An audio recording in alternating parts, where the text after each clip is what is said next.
Welcome to Untangled, the podcast from Muse, the brain-sensing headband that helps you meditate and sleep, and Meditation Studio, the 5-star app. I'm Patricia Karpus. When you have a minute, check out Muse at choosemuse.com. It's an amazing tool to help you begin or deepen your meditation practice. And there are several new features designed to help you sleep more peacefully. Today's guest is Taylor White Moffitt. Taylor is this extraordinary blend of psychotherapist, yoga and mindfulness teacher, and leadership facilitator.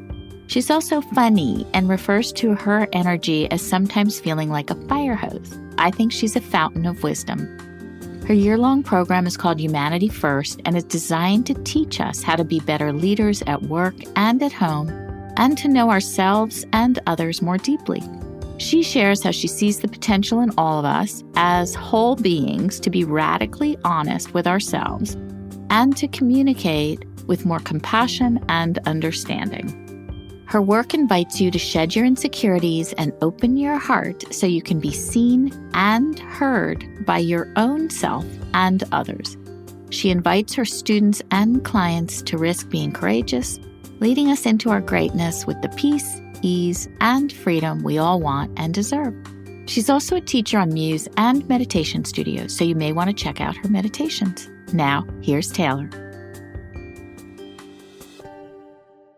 Taylor, I have a big smile on my face. I'm so excited to have you on Untangled today. Thank you. I'm so happy to be here. I always appreciate you and I having a chance to have conversation because I know one thing it will be, which is rich.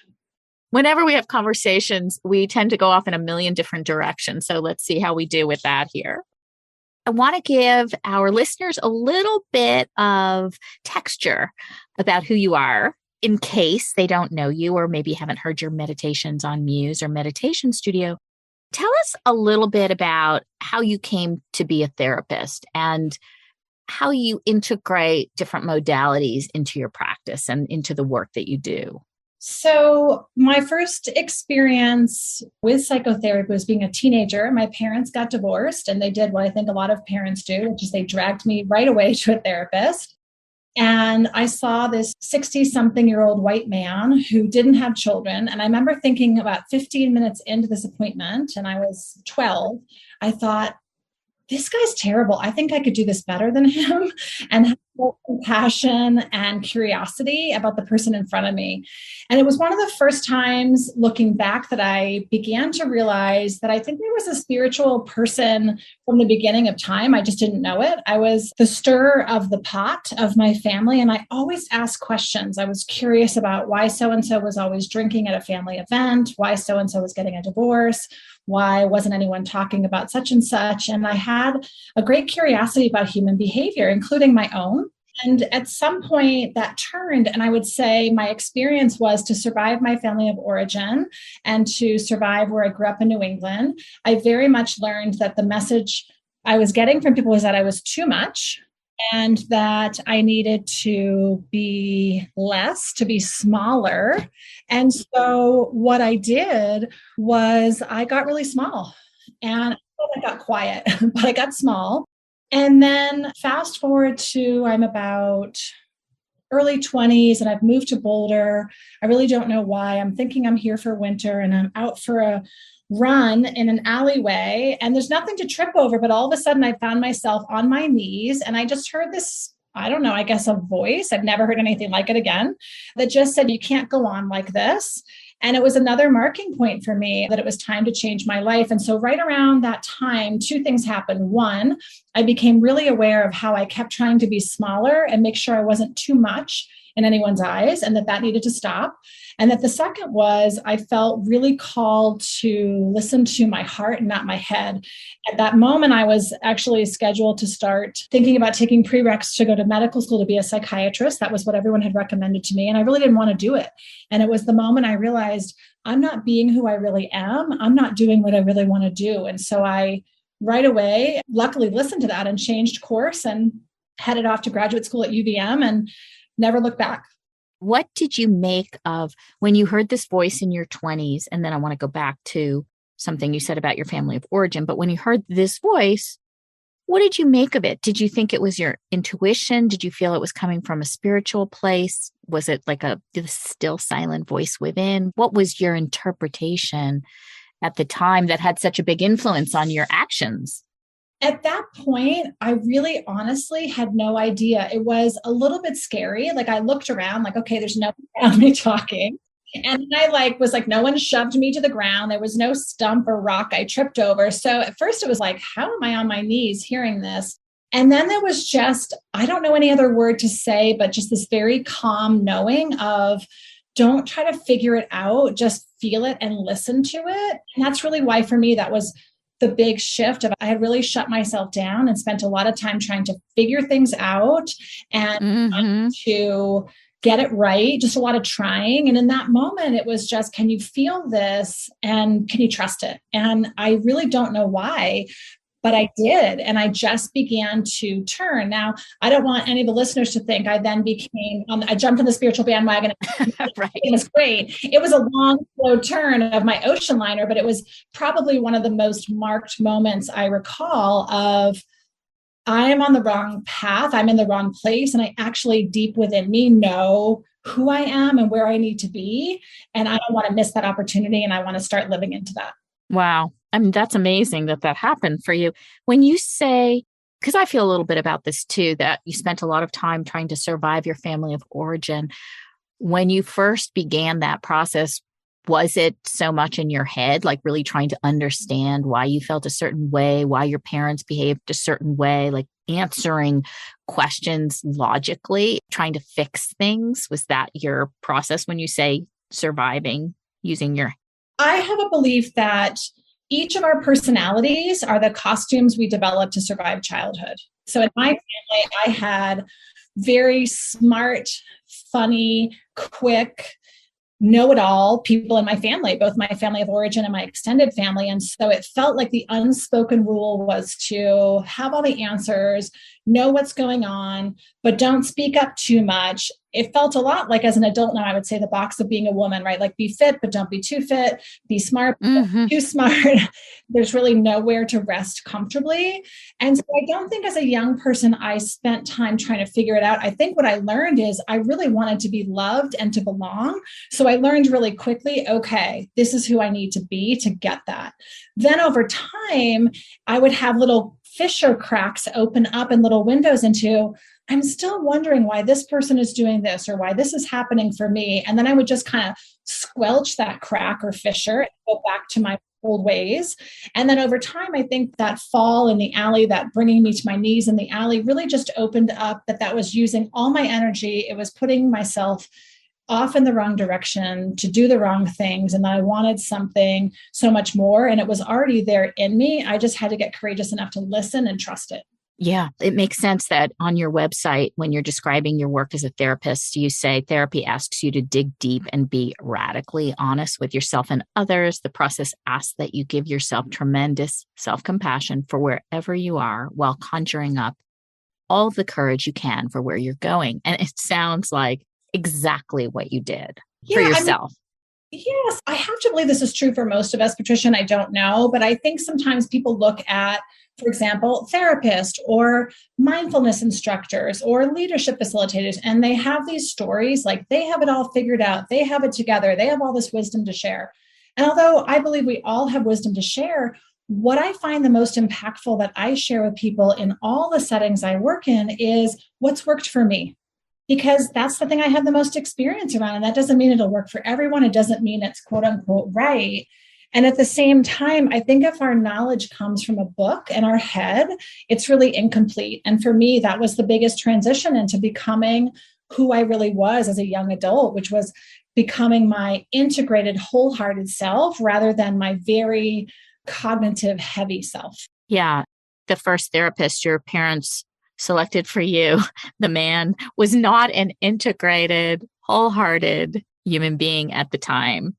Thank goodness he gave me a great call to action. I don't know otherwise if I even knew what therapists were at that point in time. And it's a good point. When something happens that doesn't feel right, it can be a teacher as much as when something does feel right. So that was a gift. Absolutely. Why did you begin to integrate mindfulness and yoga into your therapy practice. And do you do that? Or is it more philosophically, it's all one for you? Philosophically, it's one, but in the daily experience, it's not. I think people, unless they feel their personal expression verbally and their spiritual practice and their body are aligned, I think most people would feel initially, they would say like, oh, I'm not used to breathing with a therapist. I'm not used to lying on the floor with my legs up the wall with a therapist. I'm not used to my yoga teacher also being my therapist. And so I was trained very traditionally, psychodynamically as a therapist, where in my world, we call it the peas and carrots don't touch. I'm supposed to share nothing about me, and we're supposed to develop a relationship. And I think what happened for me was after almost a decade, I both had been a yogi for a decade and had been a therapist for a decade, and was like, these two worlds are the same worlds. The mind and body aren't connected. They are the same. The cells of our mind are all through our body and vice versa. And we keep talking about them like they're separate entities that have somehow been sewn together. And if I'm going to have a relationship with people, I know how to have impeccable truth and hold myself and hold other people. So I think the peas and carrots need to start touching. I met with a really beautiful therapist here in Boulder, Ellen Bader, and we met in the back of a coffee shop. I'll never forget. And we were whispering. It was as though we thought someone was going to jump us and get us. And I said, have you been breathing with anyone in your office? And she said, I have. Have you? And we didn't want to tell anybody because at the time it was so taboo that therapists would have, oh my God, touched people in a yoga class would have been just over the top. But to just even have people breathe or put their hands on their body or to be aware was just so different. And I was having such a profound experience as a decade-long yogi. I thought there's no way, yet again, I can't share what's been so helpful for me. Yeah. And I know in your yoga classes, which I took pre-COVID, you always weave in life messages, but I always leave your classes feeling like I've been in a therapy session. Yeah, I think, again, what's interesting is when people are on retreat with me, we call our retreats transformational. I absolutely stand by that. And to me, people will sometimes say, I didn't know there was going to be group therapy. And I say, what I try to remind my students the first days of retreat and often in my office and sometimes in a weekly asana class is that yoga is an 8-limb process. And the first 2 limbs ask us to be radically truthful with ourselves and with the rest of the world. And that's really what my retreats entail is we are definitely going to move and do yoga asana. And we're also going to do meditation. And we're also going to notice our breath. And we're going to hold periods of silence. And we're going to journal. We're going to integrate all 8 limbs of yoga in that week. And most people are so not used to sharing their real stuff with anyone that they feel most comfortable, I think, naming it group therapy or therapy. And I think I just call it human talk. I try to give a Dharma talk at the beginning of each of my yoga classes. And again, it's not a spiritual text of like this yama, or it's not a reference from a book. It's like, I was driving over here and I saw 3 homeless people and it got me thinking about this. I want everything I offer to be approachable and real life, because although there's wonderful stories that we know in the Bhagavad Gita and so many spiritual and yogic texts, I find that I could meditate on the goddess Lakshmi all day, but that's not going to help me when I leave the yoga class and in the parking lot, somebody almost runs me over because they're in a hurry. Yeah. So I want to give people practical, real experiences in their meditation, in their psychotherapy, in their retreats as leaders, because I want us to be accessible to ourselves and to one another, and to really just call that being human. It is being human. And I like the words you used, integrated and transformational, because that's so much about your practice, making someone integrate all the different parts of themselves and feel comfortable with that, with the ultimate goal of transformation. It says a lot. I was curious when you first launched, I guess it was 2 years ago, your Humanity First program. And I'd love for you to share a little bit about that, because you're then bringing in all of your wisdom from therapy, yoga, mindfulness, social activism into this very rich year-long program that combines mindfulness, awareness, breathing, business skills. Will you tell us a little bit about this program? Yeah, I'd love to. So in the fall of 2019, I had a student come to me and say, look, Taylor, I think of you as someone of your word, and you keep telling me you're going to offer a teacher training and you're not doing it. Would you please do it? And I was like, shoot, okay, I guess I better do it.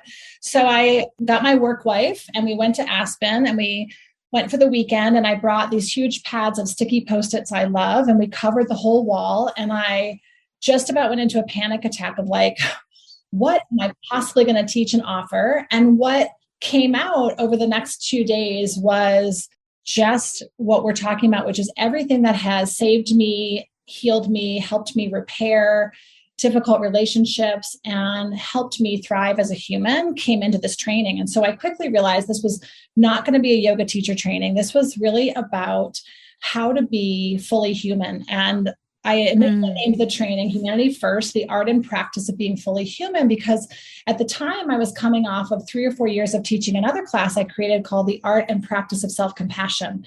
And I just began to realize that we feel shame to identify as a perfectionist. We feel shame to identify with our family of origin or part of our childhood. We feel a tremendous amount of shame, self-recrimination, and judgment. And we bring whoever we are everywhere. And so what I started to see is people who were working so hard to beautifully lead in their homes as a parent, in their neighborhood, on their nonprofit board, in their Fortune 500 company, and yet they were stuck in their heads and they couldn't figure out the journey of how to lead beautifully from their head. And so this training became an expression of almost 5 decades of my life, of the journey from head to heart and how to integrate an embodied life and bring that into your leadership. And I think if you know me a little bit, you know I'm often very late to the party. My kids tease me that I'm 10 years behind with music. So I actually trained with Brené Brown more than a decade ago, before anyone knew who Brené Brown was. And it had a really big impact on me around vulnerability and exposure. And that what's really was interesting to me is, similarly to myself, Brené has really landed herself or placed herself intentionally in the leadership work world. And it's something that I feel so impassioned about, because I say to my leaders in training, you are always leading, whether you know it or not. We are watching each other as humans as to how to behave. And currently it's April 2022. And just in the last, let's say, few months, we've seen the Will Smith, Chris Rock thing happen at the Oscars. We've got a war in the Ukraine. We are watching people in our homes, in our neighborhoods, celebrities, countries. We're watching how people behave. And we do this all the time. It's how we understand one another, and it's how we understand ourselves. But if it's not heart-centered, then it's all theoretical.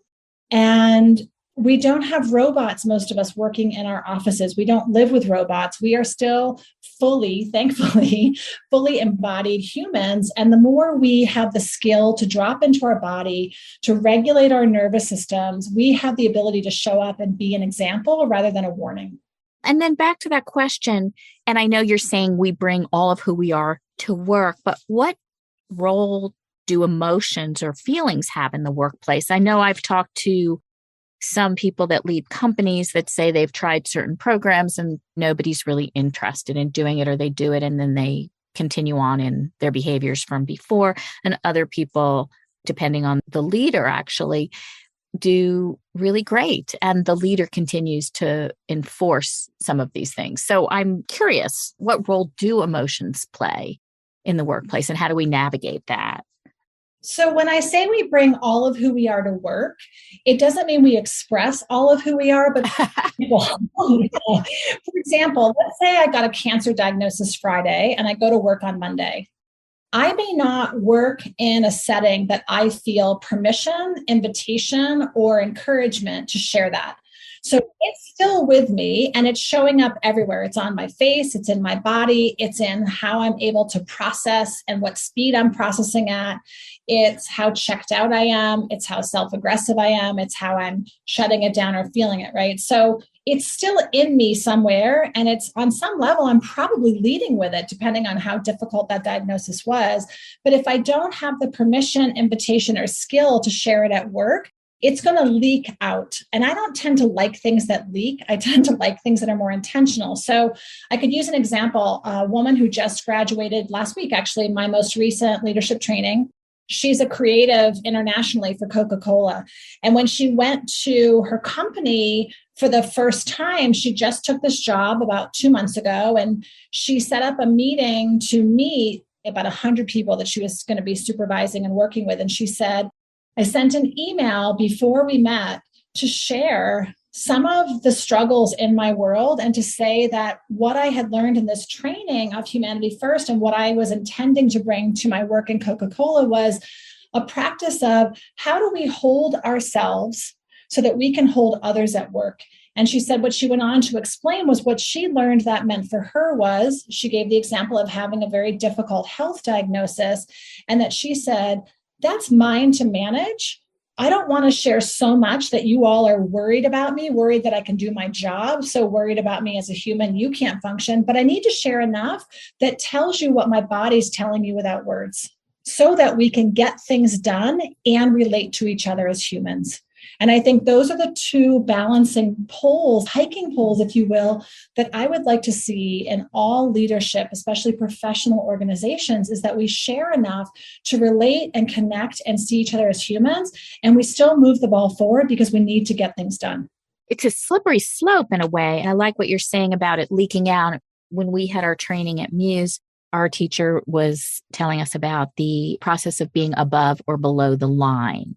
And as a leader, if you're below the line, which means you're just not feeling up to par, your stress levels are high, you may not react as you would choose, you may select to opt out of a conversation with something that you know is going to frustrate you. And if you're above the line, you're like, bring it on. Understanding how not to let something leak out, how to share it.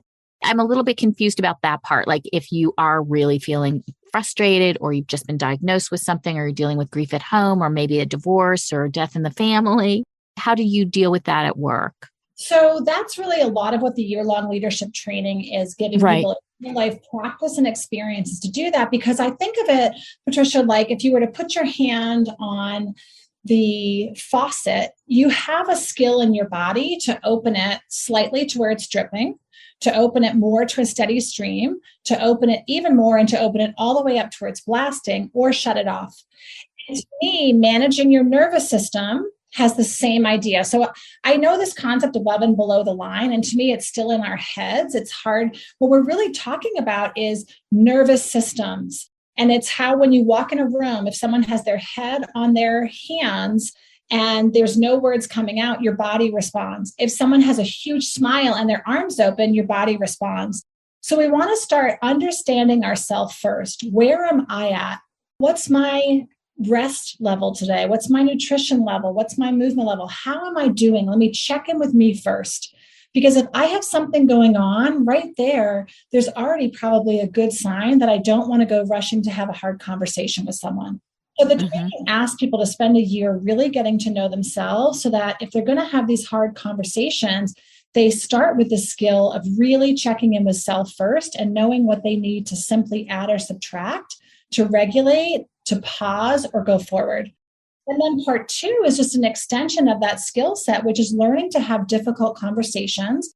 And a lot of it is very messy. And that's what people don't want to have. It's like most of us don't like hard conversations, right? Frankly, I think only crazy people do. I don't like to be on the delivery or the receiving end. And what I see all over the place is in avoiding discomfort and hard conversations, we create a lot more suffering. For example, I look at one of the classic things that happens in a lot of business circumstances and settings is what they call the PIP, the Performance Improvement Plan. And the Performance Improvement Plan, in my experience, as a therapist, as a human, as a friend, I have a husband who works at the university, I hear about these all over town. And what I often hear are these things. We waited until this person was almost sinking at their job to give them the Performance Improvement Plan.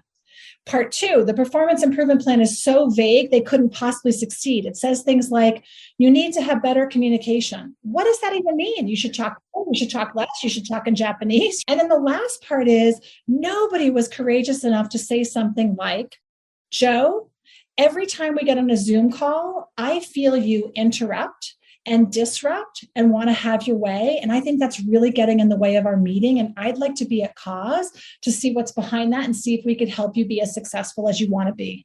That's courageous leadership, because that actually is calling Joe up and in rather than giving him some BS plan behind his back that he can't be successful around when we're basically plotting to fire him, or we hire someone else to do his job and don't tell him, or we all just complain about him behind his back. And this happens in families and it happens in businesses, because if you get it, businesses are just families that don't sleep in the same bed at night. We're all bringing the same stuff. We have these relationships, and whatever skill level we're lacking in relationships at home, we are likely lacking them even more so at work, because there's a higher level of risk there. Because if we don't belong at work, we're unemployed and we may not be able to pay our rent or our mortgage.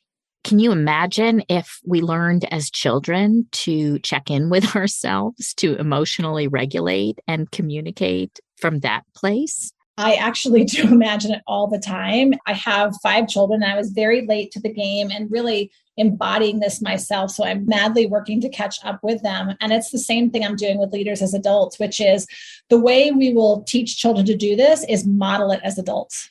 If the whole world as adults were having these hard conversations, then children would have models all over the place. Instead, what they have models for is gossip and aggression and avoidance and people being frozen. And in your leadership skills, you talk about bringing together language, action, feeling, and meaning to create the foundation for leading with potency and power. How do you, other than modeling for your kids, how do you do that for your kids, and how are they doing? So I think the first thing I learned was to be able to say I needed a timeout. And my children just thought that was the most amazing, hilarious, shocking thing, because we live in a world where grownups give kids timeouts, but grownups don't give grownups timeouts. So I started to take timeouts. And what I realized was it was needed. I needed to be able to step back and take a few breaths and have perspective, because in that moment, I had none. And so in that moment, what I also was trying to land for them that I didn't even realize until years later is that when we get dysregulated, when things feel uncomfortable, our first default is often to make something or someone wrong. Our child's not behaving right. We're not parenting right. The weather that's not right. Our boss isn't right. The book's not right. The instructions were wrong. We like to make something wrong, rather than actually just pause and say, what if I didn't make anyone wrong? And I could actually see, how do I want to move this forward? So now I'm not caught in a story. I'm not caught in building a case or gathering evidence. I'm not going backwards. I'm actually pausing in the present moment, connecting to myself, knowing myself, so that I can see where it gets sticky for me and I can go forward. That's just an example, I think, of how when my kids were smaller, I used to model that for them. And then as they got older and their development and maturation continued along the path, we often would say at night around the dinner table, like, where did you really screw up the most today? Did you really feel unloved today? We just started to have uncomfortable, hard conversations where their dad and I were right there in it with them, so they didn't feel weird or different. Now, again, you take this in a business setting, and what you see is the boss comes down and says, hey, everybody, I want us to be vulnerable and share our real stuff. You guys go first. You're like, uh-oh. Yeah, it has to start at the top, right? Whoever has the place of power are the ones that need to be modeling it. And so my kids are as human and flawed as I am. And what I love is seeing how capable they are to own their flaws, to lead with their flaws, and not see themselves as flawed. I guess they have flaws, but they don't see themselves as flawed. And that's probably my biggest joy for them. That's back to what you were saying about having compassion for yourself and understanding that we're all human. And when you talk about being human, many people don't really understand what that means. It almost feels like it's a code language that we have, but that's true. It's like we all make mistakes. We all screw up. In the program, you teach leadership skills, of course. And two of the things that I thought were really interesting that seem somewhat intuitive, but in real life, as a real human being, not so intuitive. And that is to become a more thoughtful listener and creative problem solver. And I would love to hear some really practical tools for becoming better at both of those. Sure. So like everything else that gets taught in the Humanity First training, it starts with you. So one of the things that I give people I give this as an assignment to anyone actually who wants an assignment from me, which is I ask people before their feet hit the ground in the morning to put both their hands on their bodies and say, who's in there? What do they need? What do they want? So part of why we're not thoughtful listeners is most of our orientation psychologically is to be liked, to be picked, to be chosen, to be right. And we spend all of our time trying to do that from the moment our brain alerts us that we're awake, even before our eyes open, all the way until we lay down to go to sleep. And sometimes we can't sleep because we're still working that out in our heads. And to me, thoughtful listening comes first from being a thoughtful listener to yourself. And to start to ask yourself who's in there. Maybe it's someone who didn't sleep well last night. So the starting place is, so I'm going to need some compassion. Maybe it's something simple like who's in there is someone who hasn't been drinking enough water and I can feel it today and I have low energy and I'm going to really commit to doing that. Someone who's in there feels really tender because of this thing happening in my family and I need to reach out for support. Learning to check in and tune into ourselves culturally is called selfish. And my experience is the people who practice the most self-care are the least straw on the planet and actually have the most to offer. So to be a thoughtful listener is to first learn to thoughtfully listen to yourself without judgment, reaction, and waiting for your turn to talk. Now, from that thoughtful listening comes creative problem solving, because as we start to become more quiet, more curious, more aware, we have all this information available to us. But if, again, we're oriented to being right, to belonging, to being picked, to being chosen, to being told we're good enough, it's hard to be creative because it's our ego that's stumping to be chosen, not our most creative, expansive possibility side. And how do these tools influence the overall company culture? And in that, you talk a lot about creating connection and community within the organization. What have you seen in terms of how a company's culture has dramatically changed from these tools and skills? So as I listen to the 40 plus leaders that have graduated with my training in the last few years, I hear things like, in corporations, we have so much coming at us all day long, and we're expected to be quick and reactive and good problem solvers and good listeners and provide feedback and empower our team. And that this training keeps reminding me that by being present, balanced, and vulnerable as a leader, I get to lead with my authentic voice. I'm more calm, I'm curious, I'm clear, and that my team feels seen and known. And from my experience, Patricia, on this planet for 52-ish years, and as a therapist and a mom and all the roles I've played, I believe that what we are here for is to be seen and known. And I think about my husband owned a civil engineer company in Denver for years, and we started this little Friday Meet the Boss, and he would go out onto these job sites where they were building and doing all kinds of stuff, and he would always bring coffee and donuts or bagels or something. And what he couldn't believe was that a $2 cup of coffee and bagel and cream cheese and a 10-minute conversation with someone he felt bought him this absolute commitment. They gave him this absolute desire to give him everything they had because they felt seen. And I want to blow my mind that it is the simplest thing we can do to see people. When you open the door for someone at the grocery store, see them and do it. Flirt with old people, compliment people's young children, smile at people when you pass them. That when you are leading in a company, to ask people about who they are besides their work world and besides if they have solved this problem or dilemma, to have this openness and curiosity with other human beings allows them to feel valued, allows them to find their place. And I find that that capacity of connecting us to ourselves and to other humans helps people to feel this level of love for their team, for their boss. They feel pride in their work. And the exact opposite is shown in all of the data, which is when people don't feel seen or valued at work, they are unhappy, they are burnt out, they become unhappy and not good employees to have for us. And it is how the company eventually burns down. Your husband was very lucky to have an in-house advisor. He's equally my advisor on different things. That's how it goes, right? Diversity of skill sets. That's right. You also share about finding your own blind spots. And this sounds a little bit more like therapy. But in your training program and also in the work that you do in corporations, what are some tools that help people to identify their own blind spots and to be more courageous? You got it. So we have a whole week on fear to courage, because what I say to people is your blind spot is probably something you're already aware of. And again, sure, I talk about this in therapy, but I also would say this is very human work, which is, let's say you've got an employee at your company who is truly unaware that they keep hijacking the meeting. They just doing it over and over. And you have this sense they don't necessarily mean to, they're really wanting to help, but they're not letting anyone else share the space or get a word in edgewise. So one of the things we talk about is calling others or ourselves in and up to our best place, which means we assume the best. It means we reflect something with curiosity, like, I don't know, John, but my sense of this is, my experience of this is, what do you think? And then there's no shaming or blaming, right? To call someone out is to expose and humiliate them. And this whole year of the leadership training, one of the things we do ad nauseum is we work on feedback.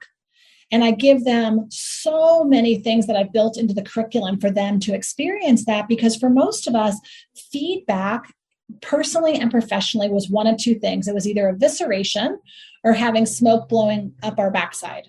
Those things are very helpful feedback. When you're teaching anything and someone says that was great, I would tell you that means nothing. It tells me nothing. So we need to learn how to give feedback, how to try on feedback.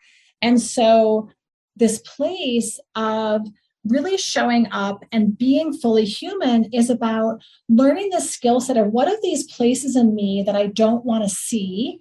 And instead of hiding from them, how can I bring them out into the open and learn to celebrate them in the feedback process?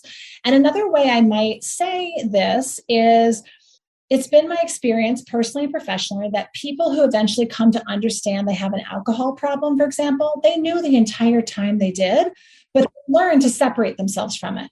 So to be brave is to what we call smoke ourselves out of the cave, is to say, I already see some of these places in me. It's just that because I think being human means I'm supposed to be better and perfect and lovable and not have these things, I don't like to see them. So by developing this compassionate relationship with yourself, you get more willing and more skilled to go looking for who you really are and to celebrate it all. And if change is something you choose, it doesn't come from shame or aggressive self-improvement. It comes from self-compassion.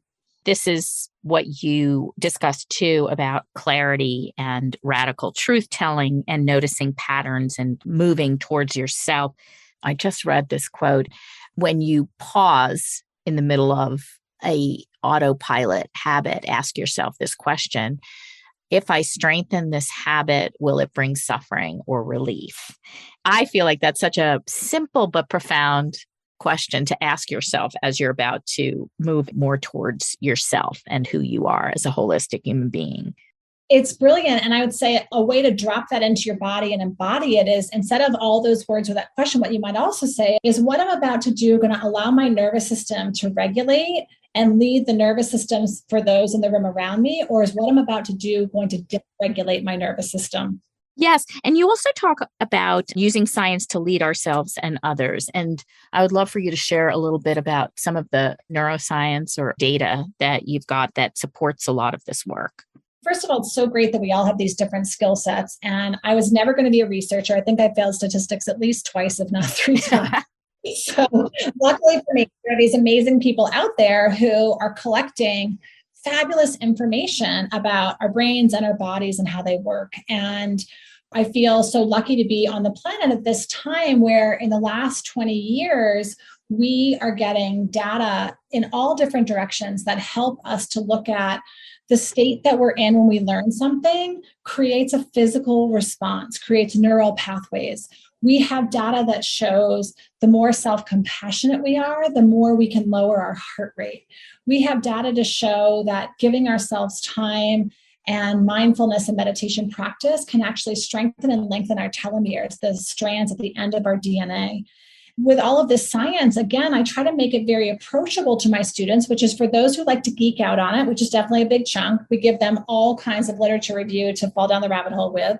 But during our sessions on the weekend, we're really looking at is how the science shows each one of us that what we know now, and I think it's Stanford that's just produced this great study, and sometimes it makes me laugh that we have to study these things, but they said, guess what? The best leaders are the most self-aware. Right. Okay. And yeah, I love to study these things, and sometimes it's a little bit maddening. But I think what I love about that the most is that's not the mindset of most corporations and companies. Most companies treat humans as, on some level, robots, and they expect them to separate and leave out the parts behind that are intrusive or quote unquote too personal. And I think, again, what I would much prefer companies do is give their leaders the skill set to hold themselves and hold others, which is to learn the capacity and skill to check in with yourself, to check in with others, and keep moving the work along. I feel like there's just so much.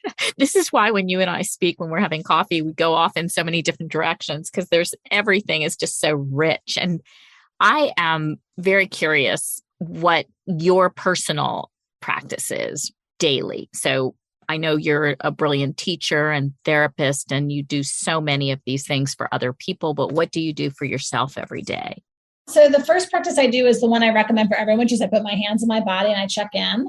And that helps me just, again, set myself up nutritionally for more or less movement, for maybe I need to make or break a social plan. It helps me stay in alignment with whatever the day is ahead before I get off and running to meet all of these asks and requests from the world towards myself.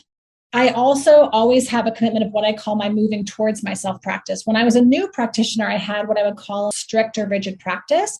I used to have my 5-5-5 practice, which is what I would move for 5 minutes. I would meditate for 5 minutes, and I would journal for 5 minutes. And for years, when I had 4 small children at the time, it was about all I felt I could fit in. I certainly did a lot of yoga and meditation, but it wasn't any more regular than my 5-5-5. And now that I've been a long-term mindfulness and spiritual practitioner, I would say really the practice is moving towards myself and checking in. And it's that checking of, do I need to go to the gym and lift heavy weights today? Do I need to sit in meditation for a half an hour? Do I need to check in on my neighbor who's sick? Like, as I move towards myself, and again, what's going to allow my nervous system to really regulate? What will that be? And I think for people who are new to spiritual practices, I recommend finding whatever lights up you internally, right? It could be a book, it could be a teacher, it could be a class, and make that regular, make that time regular, make that practice regular. So as it starts to get more embodied, you've got a chance of getting some success of continuing with it. And then I think as we all start to practice more, we realize it's not the practices that are magic, it's that they put us into our own experience. And what I mean by that is, one of the sessions this winter, my leadership trainees were almost like confessing, like, I haven't been so good about my meditation. I haven't gotten on my mat to do my yoga, and I've been skipping those things. And I said, pause. It's not the practices you're missing. It's you that you're missing. When you don't get on your mat, you miss connecting to you. When you don't meditate, you miss connecting to you. So don't make them about the practices. There's no right or wrong, good or bad practices, but what there is are many, many opportunities to connect with you. And that's what the practices to me are really about. That's what's behind them. Yeah, that is such great wisdom, because I think there are people that don't practice meditation or mindfulness or yoga, but maybe they play the piano or the violin or the cello, or they do marathons, or there are other practices that they do where they have learned to connect with themselves. And that can be very beautiful as well. Is there anything else that you want to share about the Humanity First program? Because I'd love to move into one of my favorite topics with you, relationships. But I want to close out on the Humanity First program. Yeah, I think to me, again, I would just say that we all have the opportunity to be an example or a warning. We're all leading, whether we know it or not. And to lead yourself first with more grace and beauty and self-compassion will, without a doubt, inevitably help you be at cause to be an amazing leader everywhere you are on the planet. So I'm not sure why anybody wouldn't want that. Yeah, I 100% agree with you. And I think that so elegantly moves us into a discussion about our personal relationships, because there are so many similarities being a leader in our own lives, in our work, in our relationships. In our previous discussion, you talked about knowing ourselves, knowing others, learning that different qualities mean that we have to learn to mitigate and move our dials both separately and together to create symphony and harmony. Mm-hmm. Can you share a little bit more about that and what makes, in your work as a therapist, but also as a partner, what makes a relationship sing? Yeah, that's a great question. Boy, if we can solve that, we're going to really like this interview. So years ago, I read, some people know Debbie Ford. She's no longer with us, but I used to think of her as the Cliff Notes of Deepak Chopra. And she wrote a book called The Dark Side of the Light Chasers. And I was reading that book and I was like, oh yeah, there's this part of us that in seeking, we want to keep shoving down and away these dark things. And what I realized in reading that book is that all of my personality traits I had on like a light switch. It was either on or off. Go back to my initial story of feeling like I was too much. I was either too much, or if I shut it off, I felt like I was not enough. And it was just simply very rudimentary and primitive, and it was on and off. And what I realized in reading that book, and I can't recall what connected for me, but something where I realized, oh, I would like to picture like a volume dialer. Now I secretly love to be a DJ and make great playlists for yoga classes. So I picture this big soundboard that has all my personality traits on it. And then it's up to me to be intentional and conscious to move those dials to work best for the situation. So as you link it back to your question about relationship, there's a part of me that takes up a lot of space. I have a lot to share. I get excited. I love being silly. I love talking about political ideas. And I, as you can hear in this podcast, could talk and talk and talk.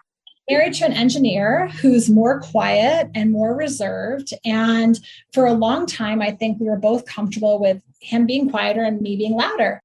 And over time, what I realized was that wasn't actually so satisfying for me. That was an easy default for me. There was nothing wrong with being talkative. And I wanted to have more skill to make more space and request my partner to move towards me and meet me. So what you can hear in that is I didn't make my qualities wrong. I didn't make his qualities wrong. I didn't say, gosh, Taylor, what the heck's wrong with you? You're talking all the time. I didn't say to him, what the heck's wrong with you? You're not talking enough. I just said, what would be more satisfying to my nervous system and my joy in this relationship is if I left you more room, because I take up a lot of space and I'm well aware of that and I'm at cause for that. And I'm going to really work on that and invite you to, with love, feedback me on that. And I think one of the basic relationship premises is this next one I'm about to say, which is always requests rather than complaints, because complaints are aggressive and requests are vulnerable. So then what I said to him is, and my request is that you rise up and move forward and meet me. And that's going to be challenging for both of us. And so let's do it together. We're back to this place I was saying before about the Humanity First training is often when things are uncomfortable, like when I realized I wasn't as satisfied, my mind at first was like, oh, Taylor, you're wrong, or he's wrong for not speaking. It was like somebody had to be wrong. And then it was like, wait a minute, nobody's wrong. This is what I can own and be at cause at. This is the request I have of him. So let's be a we and be in it together and be uncomfortable and grow together. So you're generally talkative and rich with wisdom. And he's quiet. And in encouraging him kindly to share more or be more equal in the conversation, and maybe that's not even the right way to say it, but how does that process happen? Because in my mind, that's inviting someone to change when they may not want to change, or it may not be natural for them. They may be comfortable with their quiet. And I'm wondering if there is this period where you, as someone who's rich with dialogue, lets things just sit in silence. And if that's possible, are you comfortable with that? Yeah. So I think it looks like a lot of things. I think hopefully it looks like intimate, possibly hard conversation with your partner, which is first asking them, is that something that would be more satisfying to you? And luckily for me, my husband said, actually, I'd love to take up more space. I was like, fantastic. So we were off to a good start there. Good. And then what I would say is we fumbled through, right? Like I went back at times to my old ways of talking too much, and he got really brave and was like, hey, can you pause for a minute? I feel like this is a place I'd like to speak up. And I was like, fantastic. Other times I'd say, hey, I haven't heard from you a while, and I'd love to hear your thoughts on X. And I'd ask a pointed question. Sometimes he could meet me there. Sometimes he couldn't. And I think, again, like anything, sometimes it was incredibly frustrating and sometimes it was incredibly satisfying and everything in between, which is all the tenets of relationship in general, right? I think it's the willingness to be messy and fumble. It's the willingness and desire to create a we that I say to couples, like their very first session, I see a lot of couples in my office, and I say to them in the very first session, like there's some basic things you'll have to agree to if you want to come back and work with me. And if not, that's no problem. We can refer you out. But I say, you need to be more committed to being connected than being right. I think that's the first thing. The next is there has to be a foundation in this relationship where we can assume the best of each other. So when someone forgets to pick up bread at the grocery store or shows up late, we're not already like got hands around a throat reacting, but we're saying, oh gosh, I'm guessing you got hung up or you forgot because you're human. So there's that piece that we assume the best. And the last piece is that we are 110% willing to be in this relationship until we're not. And what I mean by that is this: I've had the incredible honor of officiating maybe a dozen weddings. Really fun, really beautiful thing to do.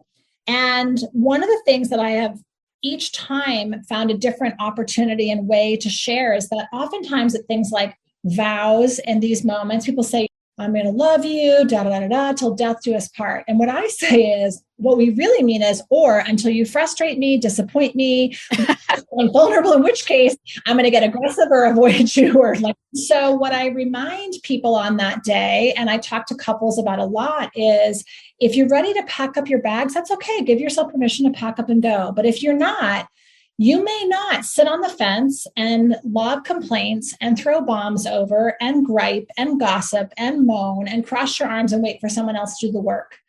You must courageously, vulnerably get 110% into the water. Now, I don't know if that means you're going to get clear 2 weeks later, as some couples do. You know what? Once you asked us to get in, I realized I was already out. I'm done. Great. Some couples, what really a lot of us want to do is I'm going to sit back because I've decided here's what you need to work on and here's what you need to do. And I'm going to stay in this really comfortable side of the fence until you do it, until you behave the way I want. Basically, we don't like to get messy and vulnerable and risk. And that is required if we're going to stay connected. I guess the question always comes up with couples that have this willingness. How do you let go of grudges? Or Yeah, I think grudges is that we don't have the skill to clear things, right? So grudges are the word to say complaint, and a complaint is protective. It's my entitled righteous seat that you got it wrong and you screwed up. And let's take one of the ultimate grudges that shows up in partnership: infidelity, emotional or physical. Infidelity is really simply that somebody felt too cowardly to keep trying to have a conversation with you, and they wanted to find love and belonging. And so it's all around them. So they just jumped out to find it somewhere else. Because the truth is, we will say and do anything with strangers because we're never going to see them again. But that person you have to work things out with and wake up with day after day after day, that is the most difficult thing. And I think there's a wonderful quote, and I think it says, if you want endless repetition, date a lot of people. If you want infinite variety, stay with one. I think it's actually Joni Mitchell. And she talks about this great idea of like, when you date, you run all your best moves and tell all your best story, and you get to fall in love with yourself over and over again. But with a longtime person, they know all your crap. And that's part of what we're terrified of, is the longer we're in it, the more invested we are, the more we stand to lose. And it terrifies us. yeah, one of my friends the other day said that he's been married for, I think it's 32 years. And he said he still feels like he doesn't know his wife. And that's what he loves best about her, that there's that curiosity and that he'll ask questions. And you don't assume, because I think when people are married for a really long time, you're assuming you know someone so well that you may not ask how they feel or what they're thinking. And of course, it's also just safer to make judgments, right? Like if I just decide my husband's going to be quiet and not talk, and then I get to make up a story and I get to be right and I get to play it out, but I also get to stay unsatisfied.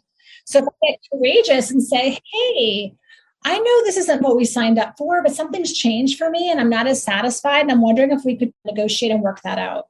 Ooh, that's scary. It's scary to say that out loud. I'm not as satisfied anymore.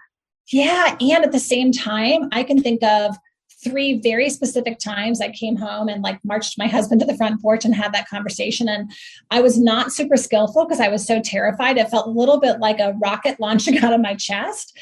But I would say the richest times in our relationship have come from those conversations, because then he got courageous enough to ask hard questions, also share hard things. And all of a sudden we're in it again. And the aliveness of that relationship went through the ceiling. And that's really what I wanted, was aliveness. And that's what I think most of us want, is to be seen and feel aliveness. And if there's a lack of aliveness, there is usually unspoken truth.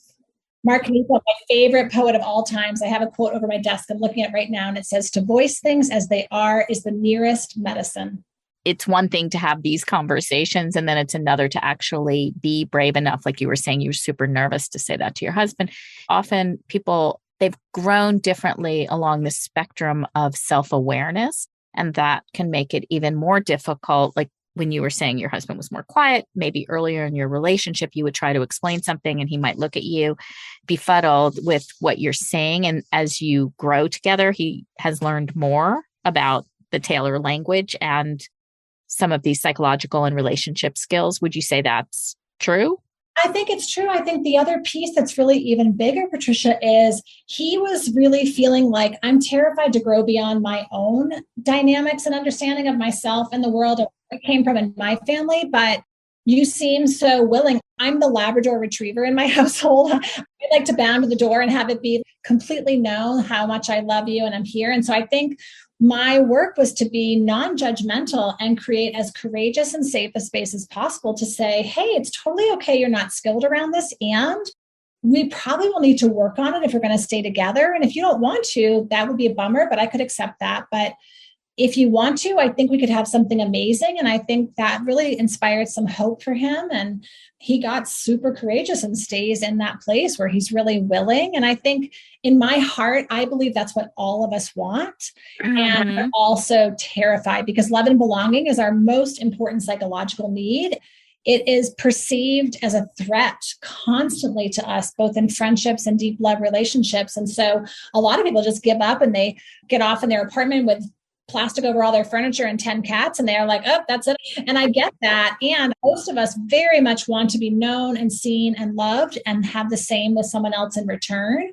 And so I'm going to encourage people to keep getting courageous and moving towards themselves and other humans, because I actually think if you really think about it, everybody wants to be loved. Everybody wants to feel chosen and connected. And everyone is so scared. And I just read a great poem in yoga that somebody shared with me the other day that I love that said, that person across me that's so intimidating and scary, they're 65% water like you too. You also talk a lot about your superpower and your kryptonite. And a lot of people appear in their superpower when they're out in the world, but that can also be kryptonite inside of a relationship. What's the balance of superpower and kryptonite in a relationship? Yeah, I would say there's no balance. They're just knowing that very likely they lie on the same continuum, right? So like my too muchness and my not enoughness lie in the same continuum, meaning I can be really outgoing and that can be really inviting at times and it can be really smothering at times. So being mindful that that doesn't make me or that quality wrong. It just means I was a little bit more fumbly with it than I would have liked to be. But as we learn to embrace our kryptonite, we embrace our humanity, which is nobody is good at everything. Nobody has it all figured out. Nobody rides free. Ram Dass couldn't have been more spot on when he said, we're all just going to walk each other home as we really put our arms around ourselves and say, oh gosh, dear, look at this little glitch you keep carrying around. Isn't that amusing? And we can hold ourselves with more lightness. Sylvia Boorstein was such a guide for me around that. She used to talk about the story of she went to the airport and every time they'd come over the intercom and they'd say the same old thing, don't leave your bag watched. And she said she dropped to the floor in a panic and her family would say, what the heck is wrong with you?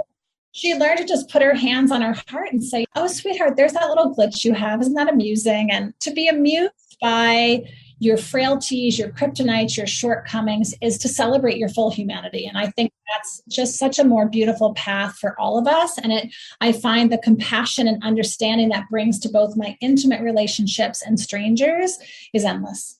Yeah. And it's nice to model the value of us as human beings, vulnerably bringing our little messy hearts together. And as you say, rubbing them up against each other and being comfortable with that. And I love what you said about Ram Dass. We're all here to walk each other home. Yeah, without a doubt. I think that really to me is when I get ahead of myself or overwhelmed in the day, that's what I try to come back with is like, how am I going to walk myself and anybody else around me home today? Because let's not make it too much more complicated than that. Do you ever have moments where you don't trust your intuition, or have you just become so comfortable in your own skin now?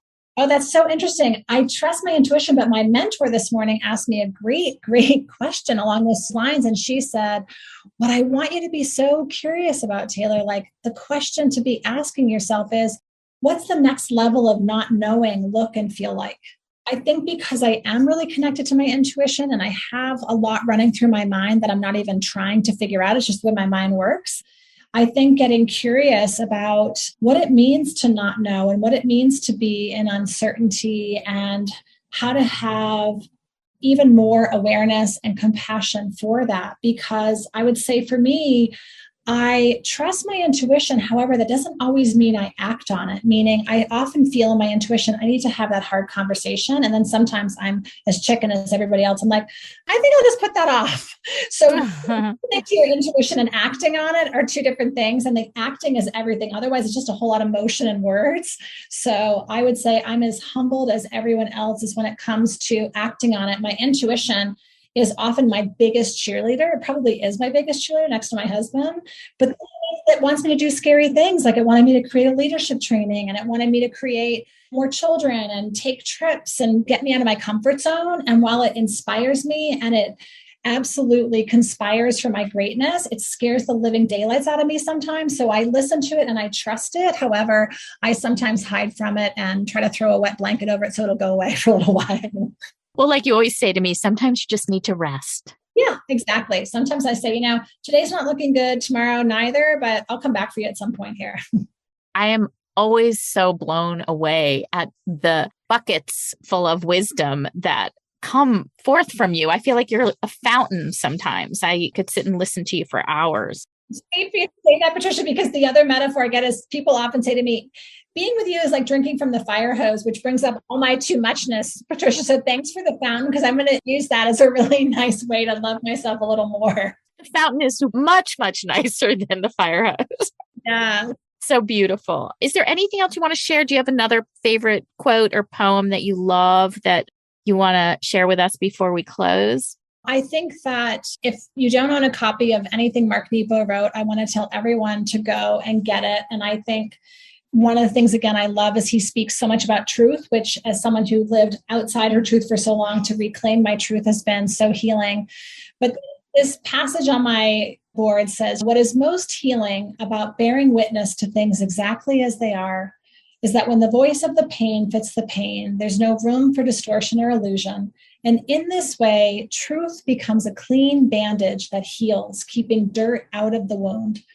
And I would say that what has saved and repaired and healed most days of my life, and really the only thing I'm ever offering to any other person, is to try to give them the courage and the vision that their truth lives in each one of them and each one of all of us. And that the more we can voice things as they are, we get this medicine, we have a clean bandage that makes our life feel so much more potent and powerful. And it allows us to be at peace and ease, not to be confused with the happiness so many of us strive for, but that when hard things happen, if we can feel calm and at ease and at peace, there is something so satisfying about that. And it's not elusive. It's not far from us. It really starts with this place of being able to say what's true and let that truth do the work for you. And it's very scary and very challenging and the most satisfying work I think most of us will do in this lifetime, certainly for me. Yeah. Thank you for that. I think our audience is up for that. Taylor, it is, as always, such a pleasure to have a conversation with you and to be with you on Untangled. Thank you so much for being here today. Thank you so much for having me. Thanks so much to Taylor for joining us today.